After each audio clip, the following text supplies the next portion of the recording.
We're downtown Dallas at Dealey Plaza. We're about to take a presidential motorcade through where Kennedy was assassinated. Oh, we're actually gonna go through his entire the motorcade tour of the same thing that happened that day on November 22nd, 1963. We've got our wonderful host, Robin over here, who's gonna be guiding and giving us a lot of inside information from his extensive knowledge of what happened here 61 and a half years ago today. You've got the famous book depository that's right on this side over here. We're standing just above the grassy knoll area here. And you can actually, if you look over, you'll see an X in the middle of the street where the fatal shot was shot. This is a replica of the Lincoln Continental. White wall tires, presidential seal. Watch out, there's a car behind you. So the only difference is this is a 63 Lincoln Continental, just like they had it that day. The only difference. Kennedy's was 61. Oh, it's a 61? No body style changed to 64. So when I found this car, I knew it was my exact body style I needed. This was the original color, correct? That is the exact color. Kennedy selected this color from a paint sample, and Lincoln named this color Kennedy Blue. And they never painted any other car this color. I'm Dave Landau. Welcome to Top Gear, JFK edition.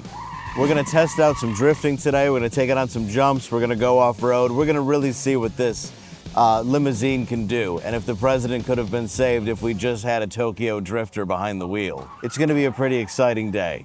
You know, it's ironic that they never painted this again. That's almost like with Abe Lincoln. He was wearing a Brooks Brothers suit that was straight black, and they never made another straight black or jet black suit ever again after Lincoln. Oh, that. Yep.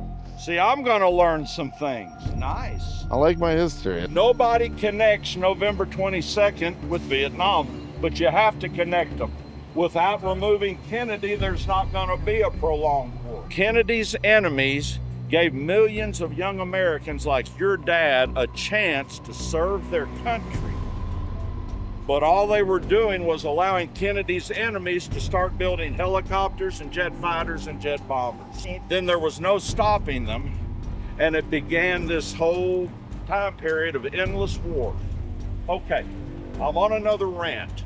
Is there anything else you want to know about the car before we recreate the motorcade? No, I think we're ready to go. I am in the official presidential seat of JFK. What's interesting is they brought towels like they knew something was gonna happen. Who knows? This whole thing could have been not what you think. Got a nice 424 engine in here, but what we've learned from the past is you can't get away from the snipers. It turns out bullets faster than cars. My first thought is how they couldn't figure out it, because even looking backwards, if you're coming right down this road here where he was originally coming, and that's the 6th floor, you know that. That's a simple straight shot. Behind us. There's a shooting team in that window, Mike. It's not Oswald. How do I know that? Because I know where Oswald is when Kennedy arrives, and he's nowhere near that window. Oswald had nothing to do with this. Kennedy's enemies don't need Oswald to participate in the execution. They need someone to take the blame. Well, in the movie JFK, they had Oswald handing out all the hands-off Cuba pamphlets. In New Orleans in July and August of 63. Yep.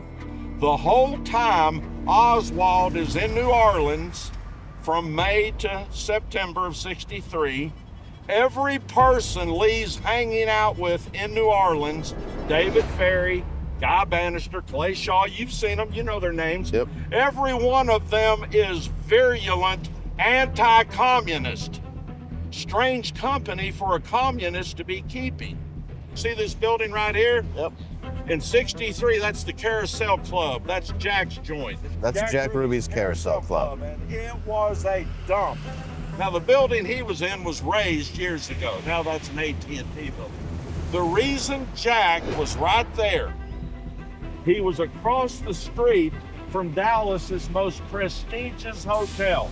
This is the Adolphus. And Jack's across the street because at night, those business travelers staying at the Adolphus If they venture out the front door to maybe try to get into a little trouble, Jack's right across the street. And that was a strip club, right? Well, yes, but that's not what the Warren report tells us. But yes, it was Dallas's most notorious strip joint.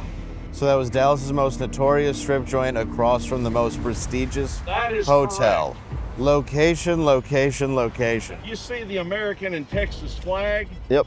Now look just to the right of those flags. And on the top of that building, you see an HIL. Yep. See it? That building is Conrad Hilton's first high-rise hotel, 1926. But I bet he'd be super proud of his great-granddaughter. Yeah, very controversial. Paris Hilton? Yes, she is. Paris. So when in the summer of '63, when this was going on, because you had Bill Harvey or William Harvey, he was the guy in the CIA, and when Bobby Kennedy first met Bill Harvey, he was expecting this 007 James Bond looking guy, and he shows up, he's this big fat piece of drunk that smokes 3 packs a day, and Bobby Kennedy's going, what is this? And it's still, this is right where Lee Harvey Oswald was assassinated That is correct. by See that ramp? Jack Ruby. Yep, right down here, that okay. ramp. Just past one on the south side of the building. The ramps take you to the garage. Yes, that garage. So you've seen the footage all your life. Now that we're on Main Street going west, can y'all see the building on the horizon that looks like a castle? Yes. That's in Dealey Plaza. That gives you a little perspective of how long Kennedy's on Main Street. They brought Kennedy down from Love Field, they put him on Main Street, and then here we go. This half mile that Kennedy is on Main Street, there's 100,000 people on these sidewalks.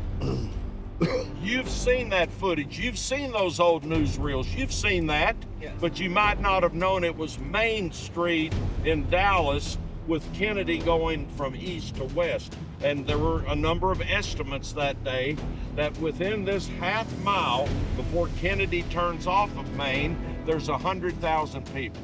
That guy is laser beamed on us. He's trying to put this together. He's a historian. He's trying to put this together, and he wants to know what you guys have to do with this. Kind of looks like CIA.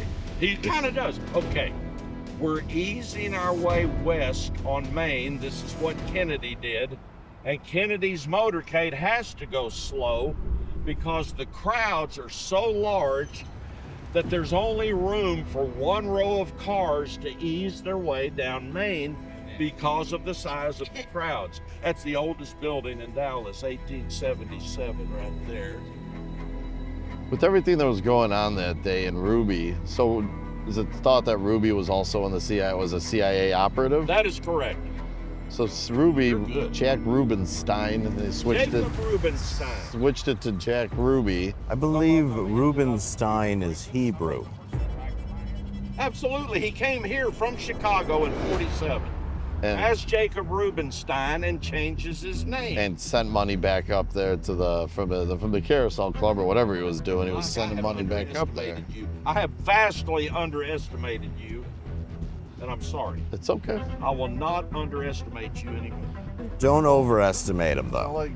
Be careful. A lot of deputies are standing right here watching the president go by. The deputies are right here And watching here the we president go by. So realistically, right here, if Oswald actually shot and you go up to the 6th floor, So there's the you book have it- depository right there. Yeah. Mike, make them look at the window. Count 6. It's the second from the top on the far right. Now, Zapruder has picked him up. You see Zapruder.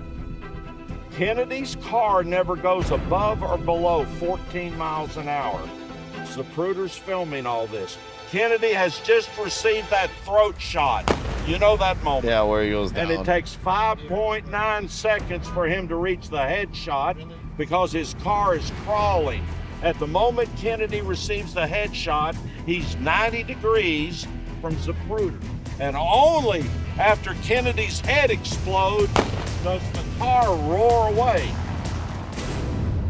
So after Kennedy was shot, Jackie O was, picking up parts of her husband's skull off the back of the car.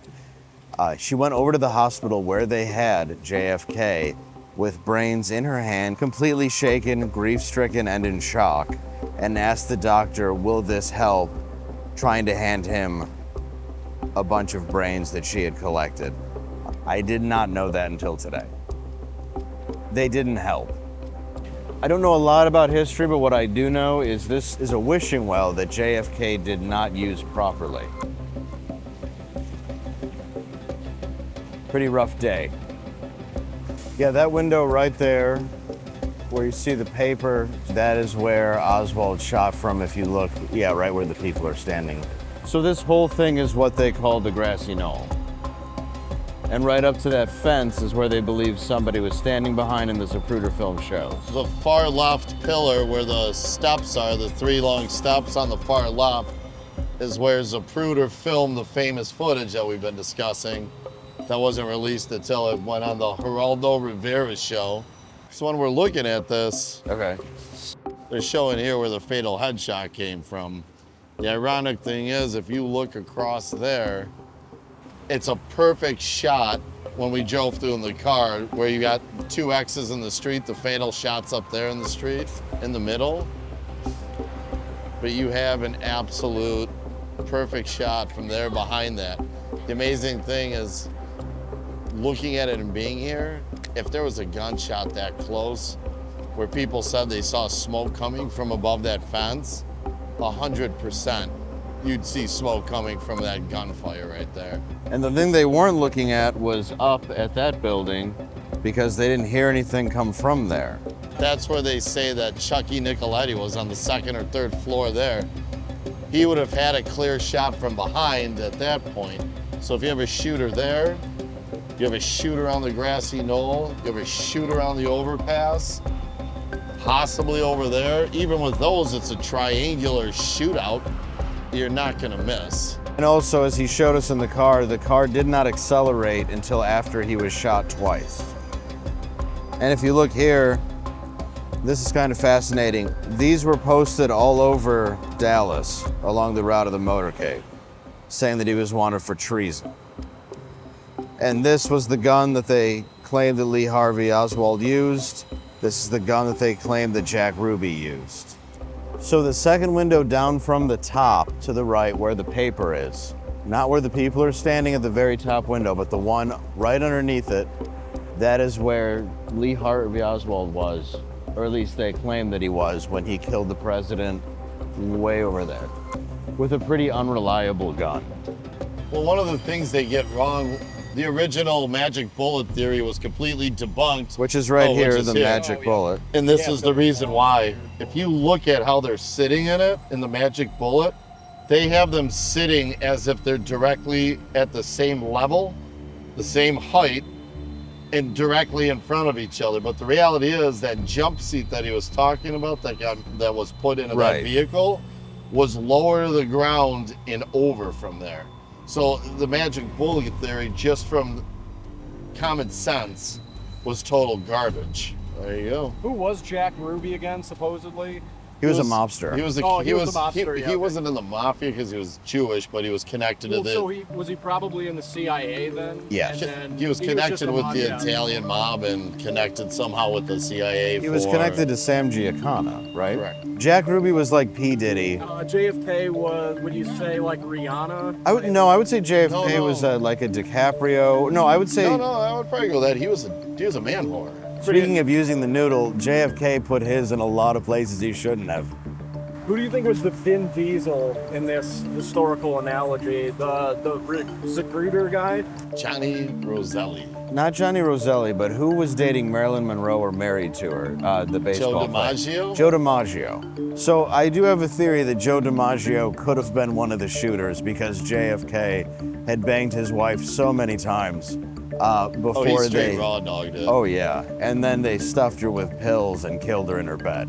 Whose kid was RFK's? Bobby's. Bobby's. Yeah. RFK's kid is, and I know RFK Jr. actually, and so it's interesting to even be here and seeing this. RFK Jr.'s voice was assassinated. I don't know about what, but And then with Ted Kennedy, he just drove a woman into the water and let her die. So, I mean, there was a lot of mystery around the family. Oh, then he showed up with a neck brace to try to have people feel bad for him. It's like, dude, you were faced, you drove your car off of a bridge, and then you got yourself out. You didn't worry about her to swim to safety, you just let her drown. And then he acted surprised when he got back there, like she died.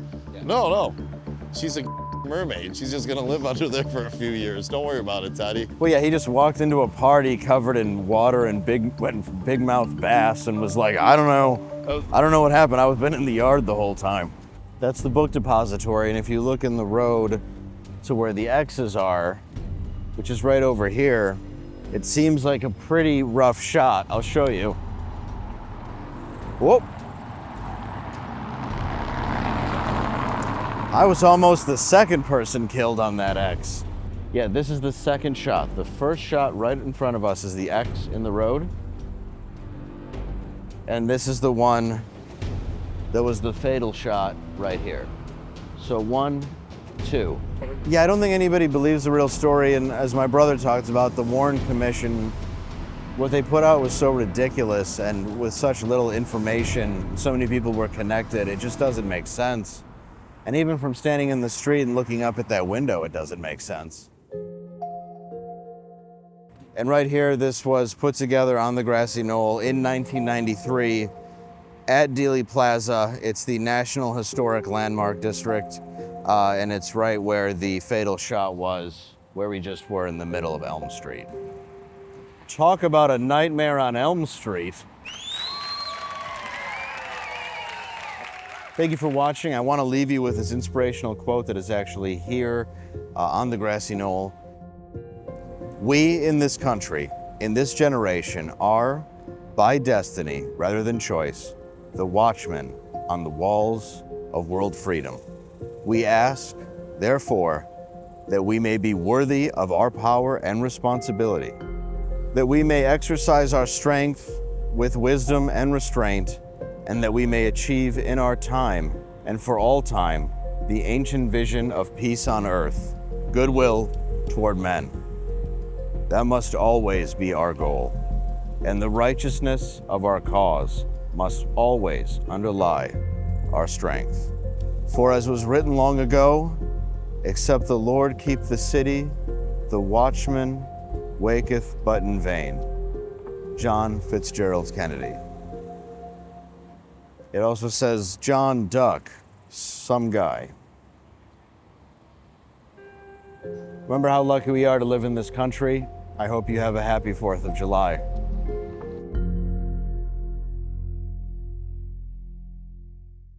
This is one of the best tours I've been on. Where can we find you if the public wants to come out and see? Dave, to find my daughter and me, you go online to jfkcustomtours.com. My daughter created that website. You can learn about us on the website. You can learn a lot about John Kennedy's arrival in Texas from the website. And from that website is how people can book a tour with me. We're here to reveal the truth to anybody that wants to know the truth. Well, thank you for making us part Dave, of it. Thank you. Appreciate y'all being here.